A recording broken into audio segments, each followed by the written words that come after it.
Praise the lord. నీ వాక్యమే నన్ను బ్రతికించుచున్నది, నా బాధలలో నెమ్మది ఇచ్చుచున్నది. అవును, నిజమే. మన జీవితాల్లో ఎన్నో దుఃఖకరమైన దినములు, ఎన్నో వేదనలు, ఎన్నో బాధలలో మనం అనుభవిస్తూ ఉంటాం. కానీ వీటన్నిటి మధ్యలో మనల్ని బ్రతికింప చేయుచున్నది కేవలం దేవుని వాక్యం మాత్రమే. ఆయన మనల్ని ప్రతిరోజు తన వాక్కుతో, తన మాటతో బలపరుస్తున్నాడు. లేఖనాలు సెలవిచ్చిన ప్రకారం మనుషుడు కేవలం రొట్టె వలె కాదు కానీ నా నోట వచ్చి ప్రతి ఒక్క మాట ద్వారా బ్రతుకుతారు అని చెప్పారు.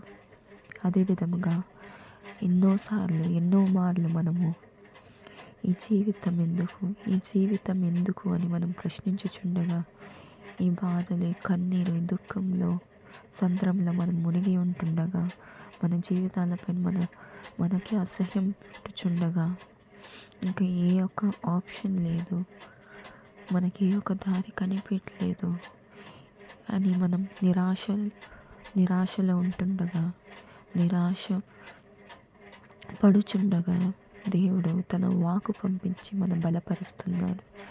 ఇదిగో భయపడకు, నేను నీకు తోడుగా ఉన్నానని వాగ్దానం చేస్తున్నాడు. ఎందుకంటే ఆయన వాక్యము, తండ్రి వాక్యము మన పాదములకు దీపమై, మన త్రోవకు వెలుగై ఉంటున్నది. ఆయన వాక్యము మన ప్రాణ, ఆత్మ, శరీర మూలుగులను పరిశీలిస్తున్నది. ఆయన వాక్యము రెండంచెల ఖడ్గము.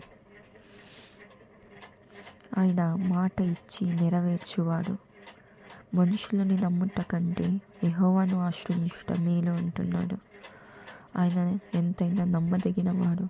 ఆయన ఒక్కసారి వాగ్దానం ఇస్తే ఆయన మన జీవితాలలో ఆలస్యం అవుతుందేమో కానీ అది తప్పక మన జీవితాలలో నెరవేరుతుంది.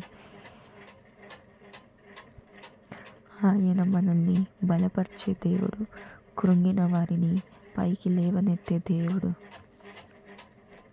కనుక ఈ నిమిషం ఎవరైతే ఈ మాట వింటున్నారో, ఒకవేళ మీ జీవితాలలో కృంగదలలో, నిరాశ, నిట్టూర్పులో మీరు పయనిస్తుండగా, మీకు ఎప్పుడైతే బాధ, వేదన కలిగి ఉంటుందో, మీకు దుఃఖం అనిపిస్తున్నదో, ఆ క్షణమే, ఆ నిమిషమే మీ ప్రార్థన ఇంకా ఎక్కువగా చేయండి. మీ ప్రార్థనని ఇంకా ఎక్కువ చేయండి. పట్టుదలగా కలిగి, మెలకువ కలిగి మీ ప్రార్థన చేయండి. మీరు దుఃఖపడినప్పుడల్లా మీ దేవుడిచ్చిన వాగ్దానాన్ని పట్టుకోండి. మీరు త్రోవ తప్పిపోకుండా ఆయన మిమ్మల్ని నడిపిస్తారు. ఎందుకంటే ఆయన గొప్ప ఆలోచనకర్త, ఆలోచన చెప్పువాడు. మీకు బాధ కలిగినప్పుడు, మీకు అన్యాయం జరుగుతుంది అన్నప్పుడు, మీకు ఏం చేయాలో తోచినప్పుడు దేవుని ముందు మోకాలు వేయండి. ఆయన ఎదుట కన్నీరు కార్చండి. మీ కన్నీరును ఆయన తన బుట్టిలో దాచుకొని ఉన్నాడు. ఆయన మిమ్మల్ని దాటిపోదు. దావీదు కుమారుడా, నన్ను దాటిపోకయ్యా.